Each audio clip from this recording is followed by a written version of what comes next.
when I say the word Disney, what do you think about? What's the first thing that comes to your mind?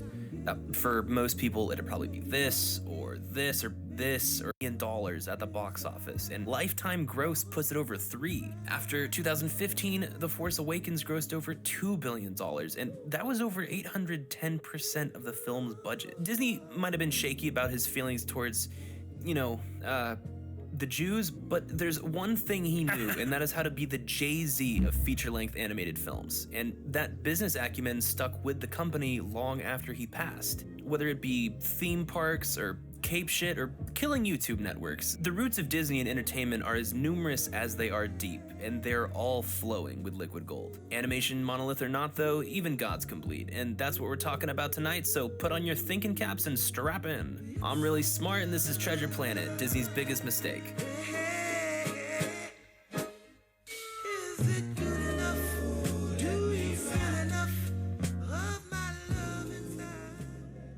Alright, so what is Treasure Planet? The love child and passion project of directing super duo in the animation world Ron Clements and John Musker, known most notably for their work on The Great Mouse Detective, The Little Mermaid, Aladdin, Hercules, and more recently, Surf's Up 3. Basically, their films are half the reason that the late 80s through the 90s are referred to as the Disney Renaissance. Only thing is, they didn't particularly want to direct any of those films. See, after working as character animators on The Fox and the Hound and writers on The Black Cauldron, they came to the chairman of Walt Disney Pictures at the time, Jeffrey Katzenberg, with a simple wish.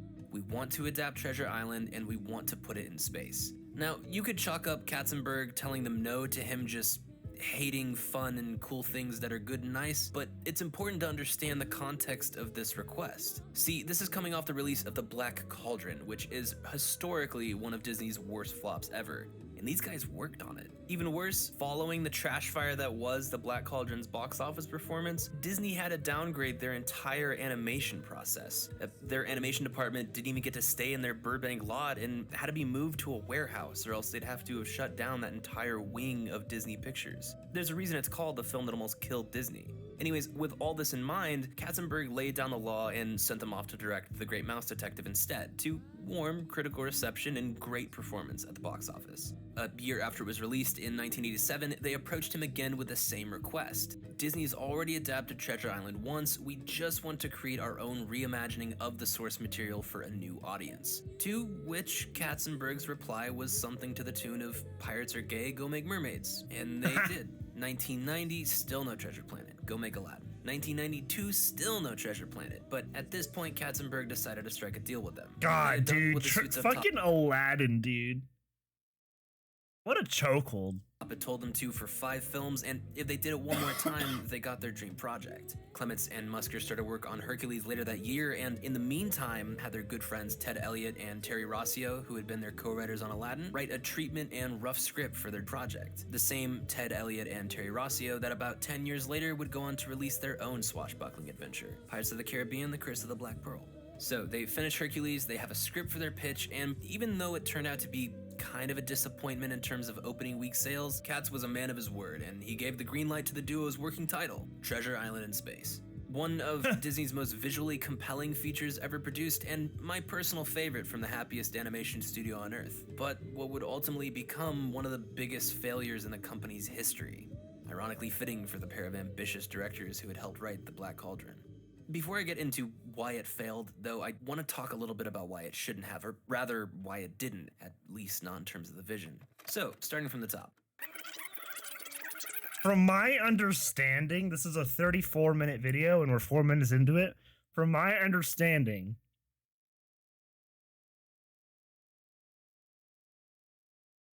they pretty much, like, cut Treasure Planet from the fucking knees from the get-go. Like, they pretty much wanted Treasure Planet to fail. Alright, so Treasure Planet is a visual marvel in Disney's stable of animated flicks, and they don't waste any time improving it, in one of my favorite character introduction sequences ever. The film opens with a slow pan of the Ethereum, Clements and Musker's reimagining of space in an effort to create something more warm and full of life, complete with breathable air and currents of solar winds. As the title card fades, Tony Jay, known best for his roles as Froyo from The Hunchback of Notre Dame and Shere Khan from The Jungle Book, begins the opening narration. On the clearest of nights, when the winds of the Ethereum were calm and peaceful,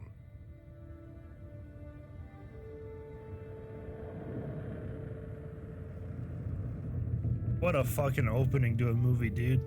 the great Holy merchant shit. ships with their cargoes of Arcturian solar crystals felt safe and secure. Bro, how can you be a fucking parent in the theater? Fine, I'll take you to Treasure Planet if you'll shut you up for 2 hours. Like, fine. And then you sit down and you just hear this voice, and then a fucking spaceship comes in, and it's like fucking beautiful, dude. Like, crazy. I swear people back then were fucking whack. Until a minute and 19 seconds into the film that we first get to see our young protagonist, Jim Hawkins, gazing wide-eyed at the legendary Captain Flint and his crew savagely raiding a lonesome merchant ship. As the narration continues, we cut to a shot of Jim laying on his bed, reading, or rather listening to, a holobook of the scene we're watching with him. Oh, wait, you mean the narration wasn't a narration? It's just a book. That's weird. That's actually weird. Disney classically is known for their opening narrations, but it always comes from a place of omniscience, say the Muses in Hercules, or the rooster in Wolfgang Reitherman's adaptation of Robin Hood. It's never acknowledged within the narrative that their beginning exposition is just a book that a person, especially the protagonist, is reading in the current time of the story taking place. It always comes from the perspective of hindsight. A few seconds later, Jim's mother opens the door to find him reading and, disgruntled, tells him he should already be asleep. Quickly budging, though, she settles down in the bed next to him and they finish the story together. Jim asks his mom if she thinks someone will ever find Treasure Planet, and although at first she tries to explain to him that it's just a story, after he protests that he knows it's real, she concedes that it is with a smile and a kiss goodnight.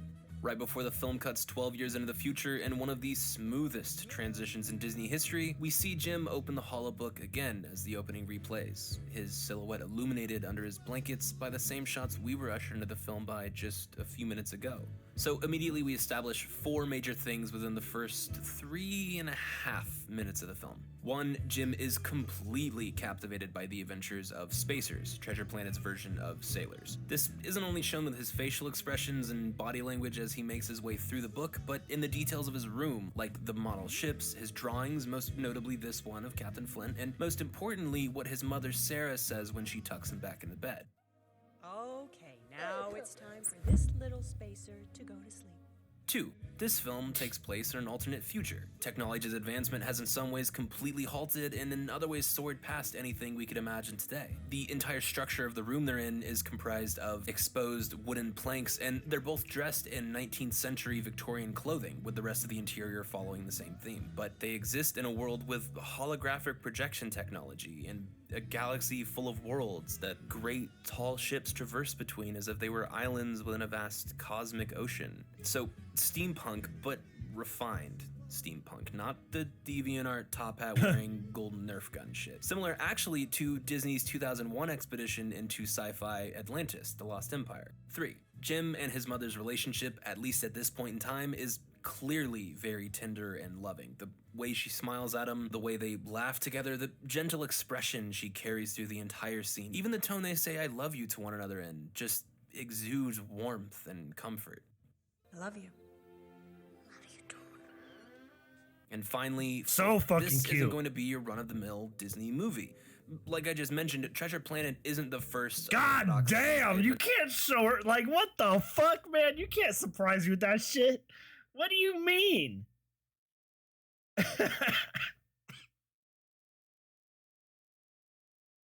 Dude, you're getting my, like, you're pulling my inner childhood out. Like, brother, you can't do that shit. Just like show her like that bombshell.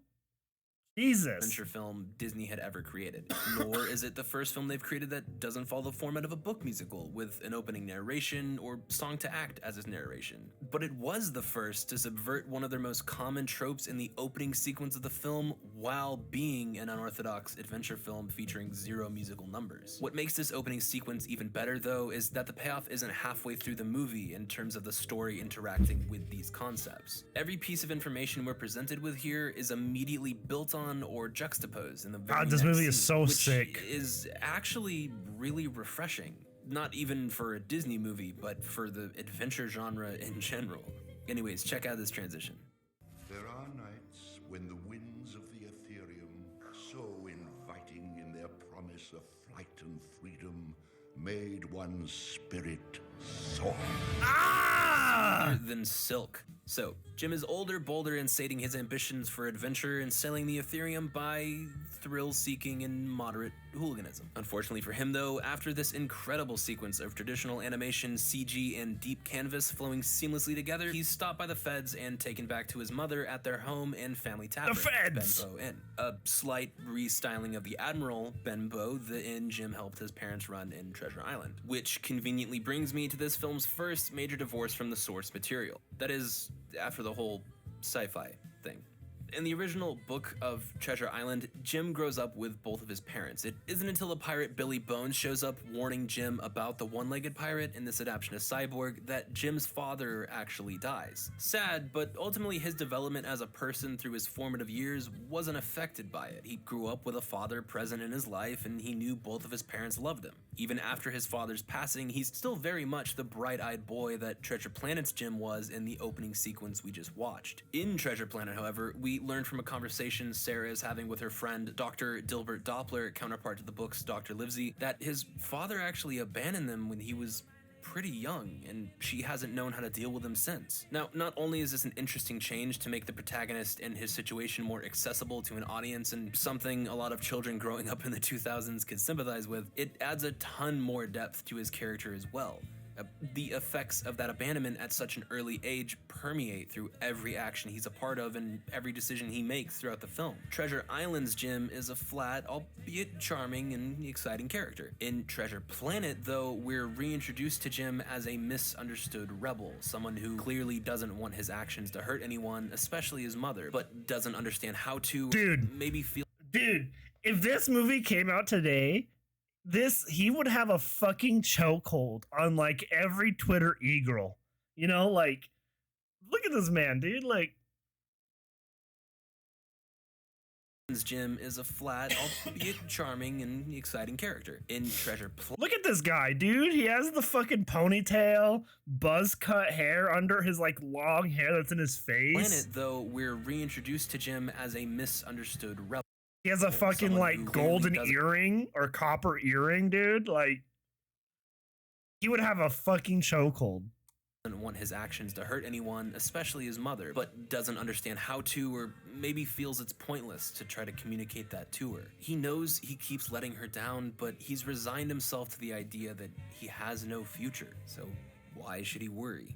To accentuate the guilt he feels towards how he's hurt his mother, right after he overhears her telling Dilbert all of this, he rushes to the aid of Billy Bones, and although he is given the star map to Treasure Planet that ultimately starts the adventure part of this film, it's at the cost of his mother's tavern and their home. This change takes what was originally just a story of adventure for the sake of riches, vanity, and excitement and completely terraforms the emotional landscape. The main point of development had previously just been Jim growing into a more brave and honorable man, but in Clemens and Musker's reimagining, we're taken on an adventure of redemption, driven by Jim's desire to make things up to his mother, because he finally has a chance to prove his worth and pursue the only dream he's ever had, sailing across the Ethereum to Treasure Planet. Jim's abandonment plays a huge role in his relationship, not just with his mother and Dilbert, but with John Silver, the main supporting character turned villain turned supporting character. Bro, this, like, if you ever want to get fucked up by a movie, like, if you sympathize with abandonment issues,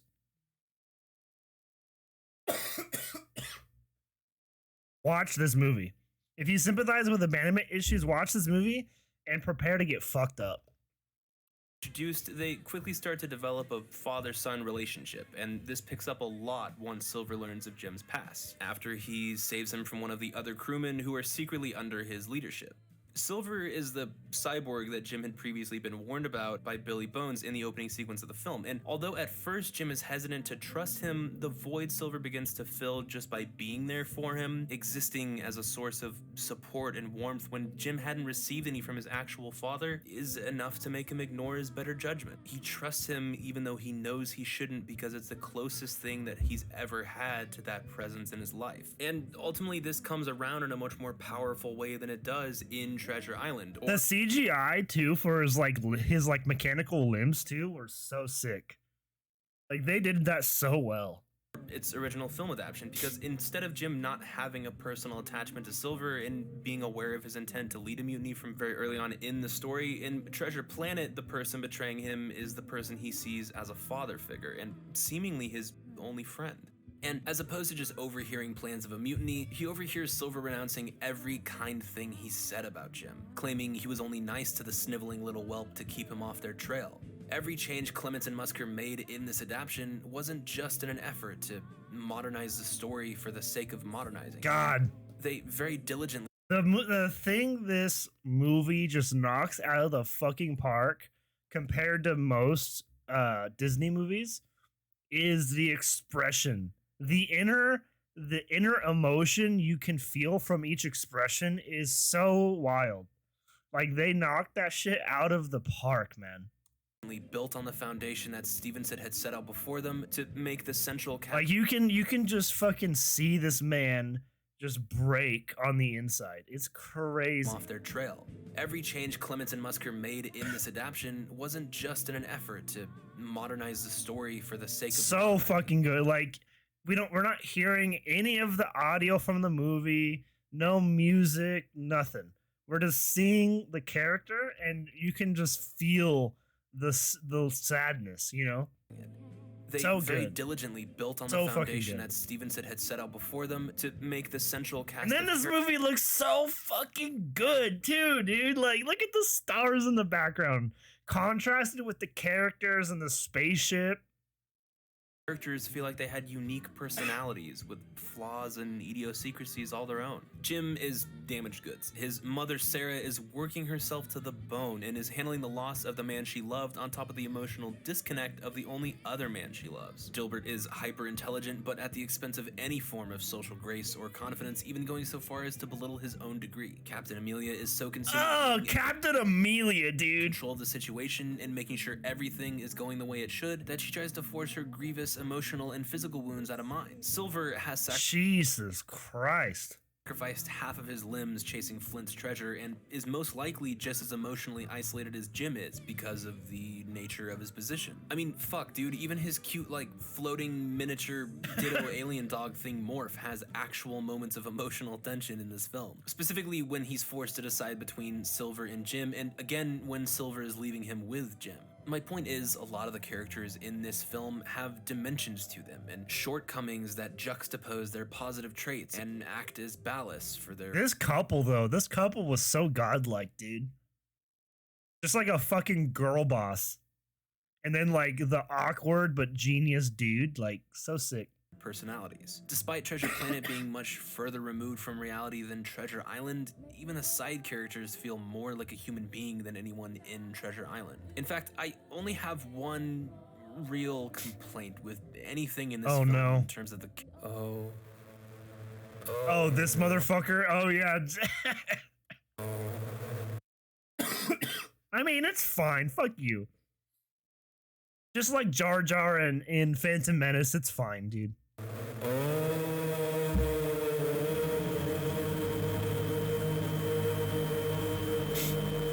Stop coughing like a little bitch. Alright, I don't necessarily dislike Ben, Treasure Planet's counterpart to the crazy Englishman Ben Gunn that they find marooned on Treasure Island in the book, but I think perhaps due to the fear... Again, amazing CGI combined with traditional animation. that the film might not have been as full of laughs as the studio is usually known for, Disney packed just a little too many comedy noises into this neurotic robot Jar Jar voiced by Martin Short. Now, most adventure novels, and by proxy adventure films, do feature a sort of plucky comic relief character, someone who exists in the narrative to help the protagonist, but that we know was ultimately only written into it to break up the tediousness of the adventure itself. And there's nothing inherently wrong with that. In fact, there's plenty of characters who fit that bill pretty comfortably. Pippin and Merry and P-Jack's batch of classics being pretty good examples I could think of off the top of my head. Others that come to mind would be Kikuchio from Seven Samurai, C-3PO and R2, The Flash, Tuco, Nightcrawler, fucking Snap from Chalk Zone. What else? Even within Disney, we have Thumper and Bambi, The Mice and Cinderella, Mr. Smee and Peter Pan, Timon and Pumbaa, Mushu, Bobby, Flounder, and Dopey, who is basically just a tiny Harpo Marx. Point is, there are a lot of characters who exist almost solely as a comedic foil to the protagonist to alleviate some tension in the audience and provide a counterbalance. And they do it well. You know what the problem with Treasure Planets is? We don't care about him. You won't shut the fuck up.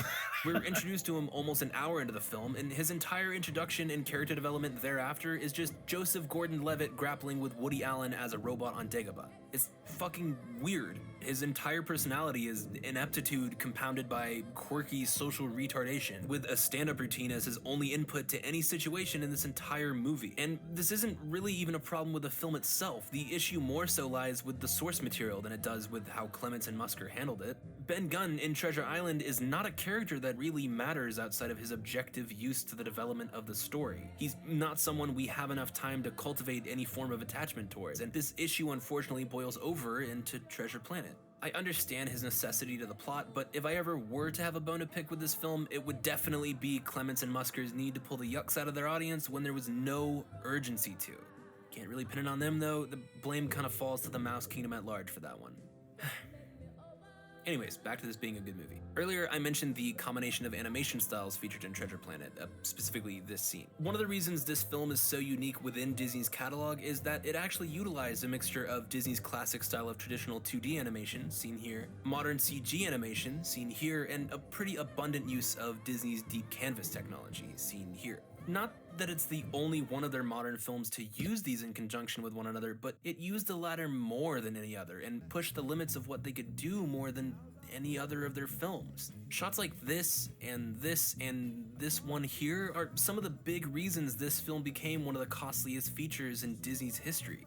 So what exactly is Deep Canvas? Deep Canvas is a 3D modeling program created by a brain trust of Disney art directors and computer programmers for use on their 1999 classic Tarzan. If you've ever wondered how their artists drew every frame of the roller coaster-like tree sliding sequence, or even the closing scene of the film when Jane decides to stay, they didn't. See, Deep Canvas allows a team of technician artists to sculpt a dynamic environment out of rough geometric shapes that they then track the camera through. Once the sequence is complete, it's sent to character animators who then draw the characters and sometimes the immediate points of interaction with their environment in shifting perspectives for each frame, and at the same time is sent over to the background painters who take these gray shapes and turn them into a lush background environment for each shot. And voila, with truckloads of money going to programmers and animators, Disney could now accomplish what live action directors were able to do with a Steadicam, and they could do it in hours instead of months. In itself, the give or take 10 minutes of Deep Canvas use in Tarzan was animation magic when it was released, and 18 years later it still is. In Treasure Planet though, Deep Canvas is featured in nearly the entire film's runtime. Why would they need to use Deep Canvas for that much of the film, you ask? Because the entire RLS legacy, the ship most of the film takes place on, was created using the software. So every scene where the characters are interacting with the ship as a 3D environment, Disney had to pay technicians and animators to create in Deep Canvas. It came at a great expense to the company, but what we got were shots that felt less like paintings and more like photographs, with tangible, three-dimensional environments in every frame. Something that I think was well worth their money, even if they couldn't make it back.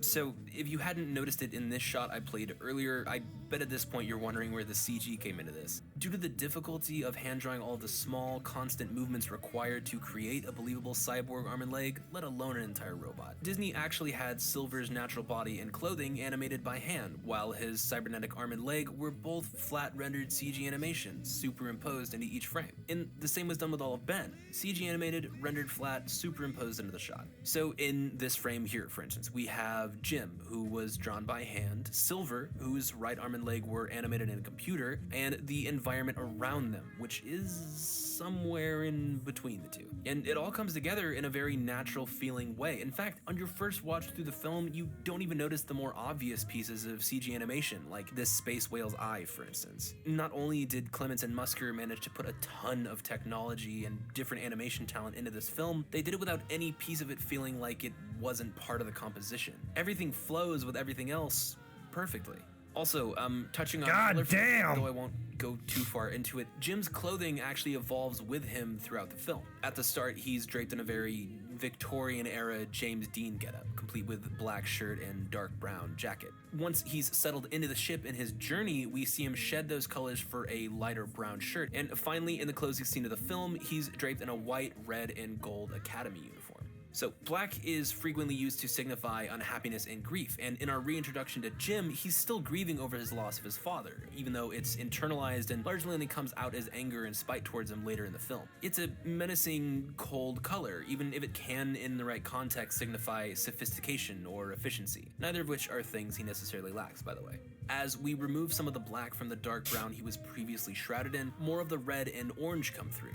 Lighter hues of brown are often used in film to express a sense of warmth and resilience, and Jim comes more into his own as he grows through his journey.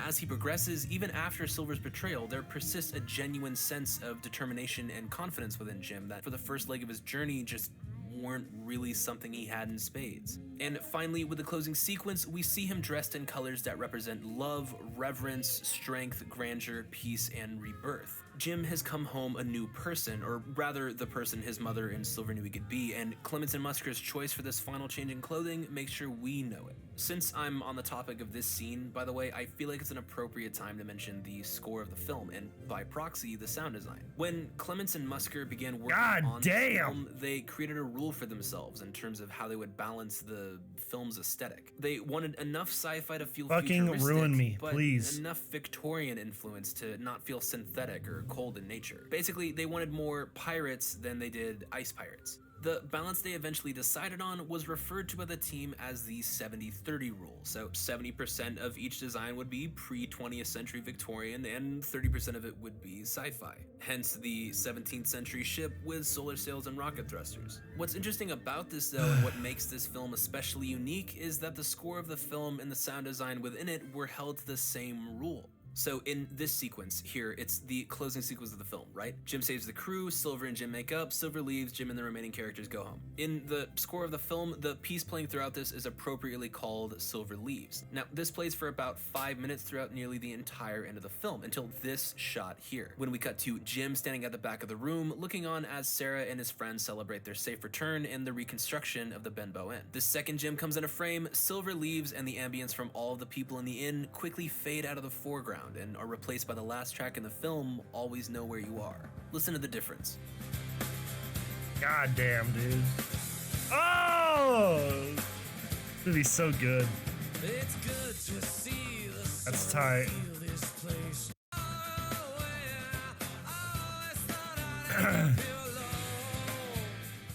Okay, so pretty stark contrast, right? I'm gonna explain why it works though, so check it out. Despite the music in this film largely being an orchestral score composed by James Newton Howard, it also features 2 contemporary pop rock songs, written and performed by John Resnick from the Goo Goo Dolls and British rock group BB Mac. To assure the rest of the audio in the film was consistent with the visual aesthetic and the score's ratio of orchestral to contemporary music, sound designer Dane Davis's team scoured hobby shops and junk stores to find antique wind-up toys and spinning mechanisms for all of Silver's arm and leg movements, and applied this same philosophy to the rest of the film's sound design as well. Every movement from every character, every creak on the ship, every time a character opens or closes a door, it feels real. That's how an oak door with an old brass handle would sound. When the sound design is synthetic though, for instance the explosions or the firing of weapons or the thrusters on the back of the ships, it feels consistent with what we're being presented with visually. The deck of the ship is creaking, but it still goes whoosh when they're going fast. That makes sense. The sound of the film, both design and score, was diligently shaped to follow the visual aesthetic as to not remove the viewer from the experience. Now, the score features less of a consistent ratio, like in the way the visuals and sound design were created, but compensates for that by framing the two contemporary songs to be more important than any other piece of music in the film. By having virtually no audio play over them and using both of these tracks during major emotional apexes for the main character in the film, they inherently become the most prominent tracks in the score. When they're playing, they are the centerpiece. Everything you're seeing is being presented to you with this song and this song only as the information you're going to take with it. And this is executed actually really well. The lyricism in the two tracks perfectly reflect how Jim is feeling in those moments of the film and how Musker and Clements want us to feel during those moments. To make this contrast of sound feel even more natural, by the time the first contemporary track in the score, titled I'm Still Here, begins to play, we've already had over 30 minutes to become comfortable with the aesthetic balance of the film. It's not any more something to question than the spaceport shaped like a crescent moon, or the ship they're on still having normal rope and rigging, or Jim using a mop and bucket that look like something out of the Sorcerer's Apprentice while he's floating in an alternate version of space with breathable air. Treasure Planet starts us off with such a distinct juxtaposition of influence that everything else it introduces us to for the rest of the film, both visually and aurally, unquestionably belongs in that world. So why did it fail? I mean, it had a reasonably famous child actor as its lead. It was visually ahead of anything else it released. It was an adaptation of one of the most famous children's stories of all time. It had a great score. I mean, it's a Disney movie, a really good one. Released during a period where animation studios were dropping unorthodox adventure film sans fairy tale more than Kilodrop classics. So where did it go wrong? This is gonna come off a little tinfoil hatty, but bear with me. Disney fucking wanted it to fail. Okay? I don't think Disney, at least not those at the top, really wanted this film to succeed. I mentioned the budget to you earlier, right? This is what this video is ultimately about, how much money the film lost. So because of all the bells and whistles put into this film and the length of its production, it ended up costing Disney $140 million to make, plus another 40 mil for marketing. Of that, its world box office gross was $109.5 million, and only like 34% of that came from domestic box office. Its opening week, it sat at 4th place in terms of popularity, and it only plummeted from there. So not only did the film lose the company $71 million, it wasn't even very popular in America. Why? How could that even happen? I mean, Disney's marketing team could sell wood to a forest. They're not exactly known for being an informidable force in terms of making sure everybody knows their new shit is coming out. Remember Lilo and Stitch? 6 months before it even touched a projector, we were seeing Stitch knock down chandeliers with Belle and the Beast, surfing with Ariel, and giving presentations at Pride Rock. You had an entire marketing campaign that boldly pronounced to every kid in the country, hey, this is the new shit. This is going to be exciting and different. This is going to take place at the old Disney movies you like. While at the same time, McDonald's was offering Lilo, Stitch, and Nani in every Happy Meal. And it was released at the start of the summer. You know what it was released against? The fucking live-action Scooby-Doo movie. That's literally it. You know what Treasure Planet was released against? The first Harry Potter. And Disney's own movie, The Santa Claus 2, both of which sat at the #1 spot for their opening week. Disney released a summer movie right before Christmas against one of the highest grossing series debuts ever and a sequel to their own Christmas movie. On top of that, almost all of the marketing for Treasure Planet either didn't communicate anything about the film and just had clips of Jim riding his Solar Surfer, or it was commercials like these, where they literally spoil the fucking film. Jim Hawkins. We are so out of here! Ben. I've lost my mind. And What is that thing? Amor! on November 27th, Go, Delbert! Go, Delbert! Brace yourself.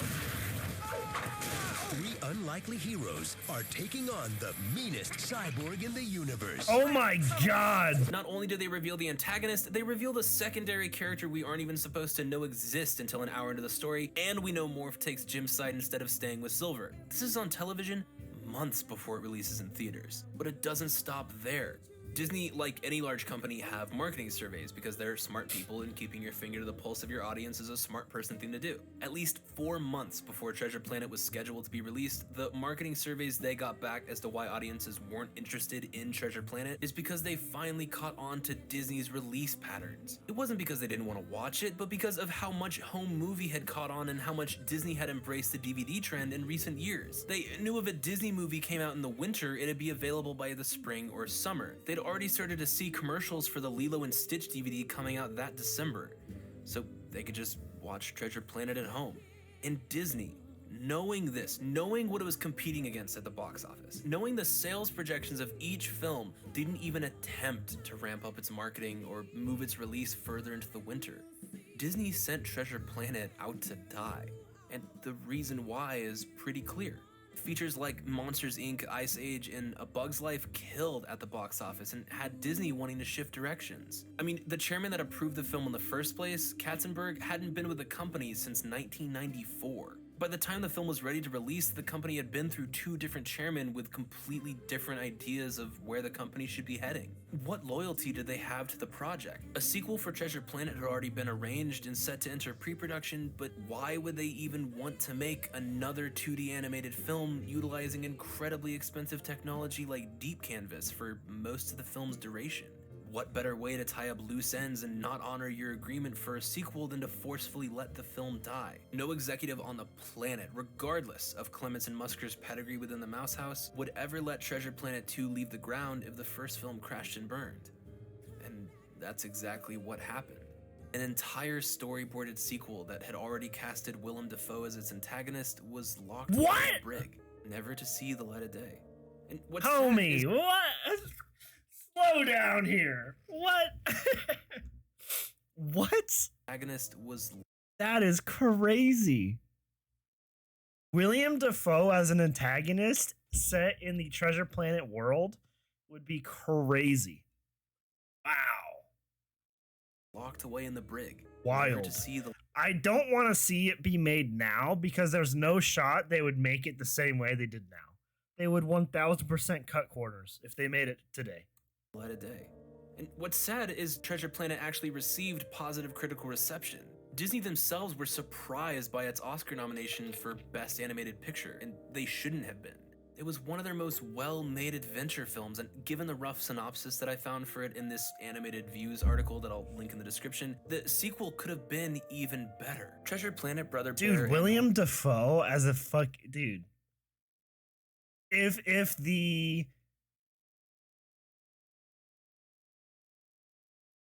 bro, I'm imagining kind of like his Ryuk voice set in a space Victorian pirate movie. Home on the Range, and Crazy. the last 2D features Disney would release until The Princess Frog in 2009 and Winnie the Pooh in 2011. After the massive failure that was Treasure Planet and the smaller failure that was Home on the Range, all it took was one more film not having a blowout performance in theaters for them to close the vault on traditional animation in the happiest studio on earth for good. As a matter of fact, right now, the only traditional animators left in Disney's pay that couldn't adapt to computer animation are paid to do projection mapping for the light shows at Disney World. Maybe I'm being a little too accusatory towards the No. Disney execs of yesterday. Absolutely not. Maybe it wasn't their intention to kill Treasure Planet. I mean, sometimes good men die a bad man's death, and at the end of the day, the same could be said for film, even animated film. I mean, look at Cats Don't Dance, or The Road to El Dorado, or even The Iron Giant. Road to El I've never met a Dorado, person though. who's seen those films that didn't love them, but sometimes the box office just isn't that kind. God, Road to El Dorado, though. What's her name? You all know who I'm talking about. Speaking of chokeholds, dude, Jesus Christ. What if I'm right? And the other This is a theories fucking and kids movie. articles alleging the same thing How dare since its you. release are right. And Disney did gimp their own feature to set in motion the end of their 2D animated films. I think it's easy to get carried away in thinking art, especially art we love as a kid, is unfettered by the conventions of society and what makes society function. Like I said at the start of this video, Disney is a Goliath built with solid gold blocks. It's a business, a massive one. They make art, but their art is commerce, and something that seemed like an ill-fated flop 15 years ago today looks a lot more like the beginning of an end that Disney themselves set in motion. I don't know. Something about the happiest place on earth crippling the release of a project full of love and ambition from two of their most faithful directors kind of kills the illusion for me. Sorry if it did for you too. Nah, that's been killed a long time. Such a good video. Good shit.